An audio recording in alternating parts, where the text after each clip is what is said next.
चालान तो चालान चालान चालान नहीं चलेगा।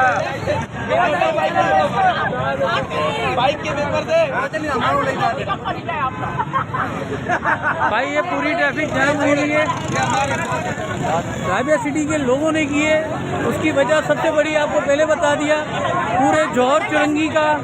पूरे ब्लॉक 17 का 12 का जितना भी पानी है चुरंगी से, वो आपका ये जमा हुआ है, ये सारा ये जमा हुआ है। कुछ दिनों पहले यहाँ पे छोटा सा खड्डा हुआ था ट्रक की वजह से, उसके बाद इन्होंने यहाँ पे क्रेनें मंगवाई, इतना बड़ा खड्डा कर दिया, लाइनें